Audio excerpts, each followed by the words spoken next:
हमारे लिए एक हाई पावर इंडिपेंडेंट कमिटी बनाइए जो एनटीए की कमिटी ना हो। अभी एनटीए ने क्या कहा था जब वो कोर्ट में आए थे, तो जब हम लोग का केस चल रहा था कोर्ट में, तो एनटीए ने ये बोला था कि हमारी कमिटी ने ही ये बोला है कि हम ग्रेस नंबर को रिमूव कर देते हैं।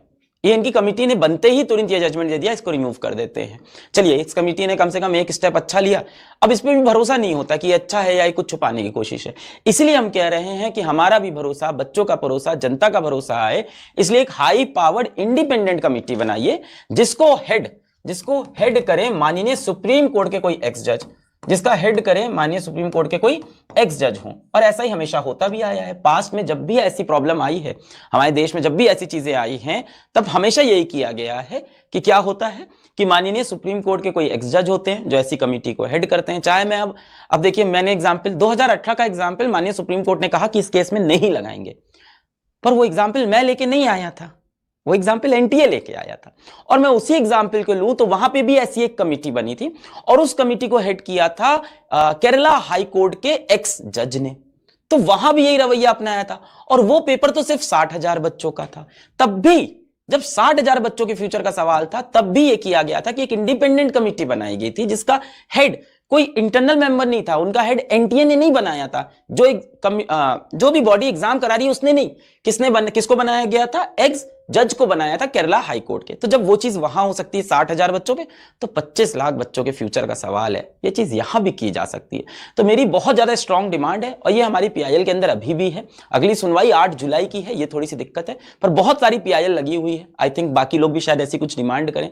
ये डिमांड हमारी मिनिस्ट्री ऑफ एजुकेशन से भी है, ये डिमांड हमारी सबसे है कि आप एक हाई पावर इंडिपेंडेंट कमिटी बना दीजिए, जांच कर लीजिए एक बार इस 1563 नंबर की, क्योंकि हमें नहीं, सारे बच्चों को ही भरोसा नहीं हो रहा है कि ये नंबर इतना ही है, क्योंकि रैंक इतनी इन्फ्लेट सिर्फ 1563 बच्चों की वजह से रैंक इतनी इन्फ्लेट नहीं हो सकती है। बहुत अच्छा किया आपने इसको रिमूव कर दिया, बहुत अच्छा किया। एक मानता हूं, एक डिसीजन अच्छा आया, एक जजमेंट आपने अच्छा लिया, और भी जजमेंट आपको लेने पड़ेंगे और जल्दी लेने पड़ेंगे। समय बहुत कम है, समय बहुत ज्यादा कम है। काउंसलिंग आने वाली है, लाखों बच्चों का फ्यूचर सवाल पे लगा है, बच्चे भी थक गए हैं, परेशान हो गए हैं इस चीज से, उनको भी क्लैरिटी चाहिए। भाई हमारे देश का यूथ है, यही तो हमारे देश का फ्यूचर बनाएगा। अब उसे क्लैरिटी चाहिए कि आप बता दीजिए कि हाँ ये ऐसा था, ये ऐसा ही रहेगा, यही कह दीजिए। मतलब अब ये चाहिए बच्चों को, क्लैरिटी चाहिए कि आप कमिटी बना के प्रूव करिए कि क्या है। और प्लीज कमिटी को जो इंडिपेंडेंट रखिए। हम एनटीए की कमिटी पे नहीं विश्वास कर सकते, हमें एक इंडिपेंडेंट कमिटी चाहिए जो 1563 नंबर की भी जांच करे। और दूसरी चीज, एक और चीज की जांच होनी चाहिए, एनटीए के सारे डेटाबेस की, एनटीए के सारे डेटाबेस की। मैं शुरुआत से जब से आ रहा हूं इस मुद्दे पे, जब से बात कर रहा हूं, मैंने एक बार भी एनटीए को कोई डीमीनिंग वर्ड नहीं बोला। मैंने हमेशा ये बोला कि नोइंगली और अननोइंगली चीजें गलत हुई है, मैंने हमेशा ये उठाया। मैंने कहा इंटेंशनली और अनइंटेंशनली चीजें गलत हुई है, पर एक चीज आज मैं दावे के साथ कह सकता हूं कि जो गलती हुई है वो चाहे इंटेंशनली हो चाहे अनइंटेंशनली, गलती बोल रहा हूं मैं अभी भी, चाहे जान के हुई हो चाहे जानबूझ के हुई हो, पर उसको छुपाया सिर्फ जान के गया है, ये क्लियरली दिखा है। और ये पूरे देश ने देखा, गलती को जानबूझ के छुपाया गया है, ये पूरे देश ने देख लिया है। और जब पूरे देश ने ये देख लिया है तो हमें चाहिए कि एनटीए के ऊपर एक कमिटी बैठनी चाहिए। अब उनकी ट्रांसपेरेंसी पे, उनकी इंटीग्रिटी पे सवाल उठ गया है और हम चाहते हैं उसको वापस प्रूव करें, क्योंकि उनको बहुत एग्जाम कराने हैं, देश का भविष्य यहां खतरे में है। हम नहीं कह रहे हैं कि एनटीए को डिसॉल्व कर दीजिए, वो सोल्यूशन प्रैक्टिकल नहीं है। मैं एक टीचर हूं, मुझे पता है वो प्रैक्टिकल नहीं है। मैं यहां पे क्रांतिकारी बनने बिल्कुल नहीं हूं, मैं सोल्यूशन के लिए आया हूं। I am here only for solution. मैं इसलिए नहीं आया हूं कि हम तोड़ देंगे फोड़ देंगे।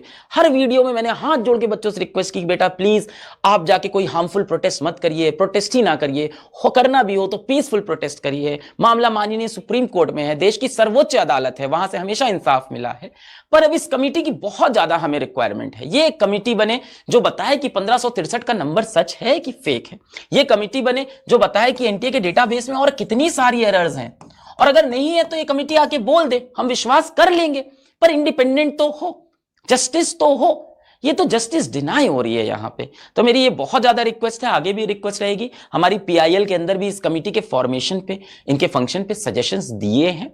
ऑल्दो मैं कोई नहीं होता हूं ये सजेशन देने वाला, माननीय सुप्रीम कोर्ट के पास मुद्दा है। मैं बार बार बोल रहा हूं, मैं कोई ऐसी लाइन नहीं बोलना चाहता जिससे जो मैटर सब जुडिस है, कोर्ट के अंदर है, उसके ऊपर मेरा कमेंट डेरोगेटरी हो जाए कि मैं ऐसा कुछ बोलना चाहता हूं। मैं बिल्कुल नहीं चाहता, हमारा केस बिल्कुल वीक ना पड़े।